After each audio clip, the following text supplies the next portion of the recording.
రోహిణి వాళ్ళ అమ్మతో ఆయన ఎంత మోసం చేస్తాడు అనుకోలేదు, ఇంత మోసమా అని చెప్పేసి అయితే అంటూ ఉంటుంది. ఆ మాటలకి వాళ్ళ అమ్మ అయితే అలా చూస్తూ షాక్ అవుతూ ఉంటుంది. అందుకే ఆ మోసం చేసిన వాళ్ళ ఇంట్లో నేను ఉండలేకపోయాను, అందుకే ఇక్కడికి వచ్చేసానమ్మా అనేదో అంటూ ఉంటుంది. ఆ మాటలకి రోహిణి వాళ్ళ అమ్మ అయితే అయినా అలా ఎలా వచ్చేస్తావు, అందమైన భార్య ఉండి ఇంకొక అమ్మాయిని పెట్టుకున్న రోజులు ఇప్పుడు, కానీ అలాంటి నీ భర్త ఉద్యోగం లేదనే కదా మోసం చేశాడు, అంతకు మించి ఇంకేం చేయలేదు కదా, నిన్నైతే మోసం చేయలేదు కదా అనేదో అంటూ ఉంటుంది. ఆ మాటలకి రోహిణి అయితే షాక్ అయ్యి అలా చూస్తూ ఉంటుంది వాళ్ళ అమ్మ మాటలకి.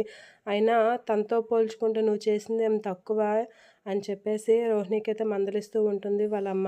ఇక బాలు, మీనా, మనోజ్ వీళ్ళు రోహిణిని వెతకడానికి వస్తున్న దారిలో చింటూ అయితే కనిపిస్తూ ఉంటాడు. చింటూ నువ్వేంటి ఇక్కడ అని అంటే, అవునరా నువ్వేంటి ఇక్కడ అని బాలు అంటూ ఉంటారు. ఇలా అనేసరికి మాది ఈ ఊరే కదా, మా అమ్మమ్మ వాళ్ళది ఈ ఊరే, మా అమ్మమ్మ వాళ్ళ ఇల్లు ఇక్కడే అని చెప్పేసి చింటూ అయితే అనేసరికి, అవునా పద మీ ఇంటికి తీసుకెళ్తాను అని చెప్పేసి అయితే ఆంటీ అని కార్ అయితే ఎక్కిస్తూ ఉంటారు. ఇక రోహిణి వాళ్ళ అమ్మ వాళ్ళ ఇంటికి బాలు వీళ్ళందరూ వస్తూ ఉంటారు. ఎవరొచ్చారు అని రోహిణి అయితే కంగారు పడి వచ్చి బయటకు చూస్తూ ఉంటుంది. బాలు, మీనా, చింటూ, మనోజ్ వీళ్ళని చూసి షాక్ అవుతూ ఉంటుంది. ఇప్పుడు కానీ చింటూ నా కొడుకే అని తెలిస్తే నా బండారం బయటపడిపోతుంది, ఇప్పుడు ఏం చేయాలి అని అయితే షాక్ అవుతూ ఉంటుంది. వాళ్ళైతే ఇంట్లోపలికి వస్తూ ఉంటారు.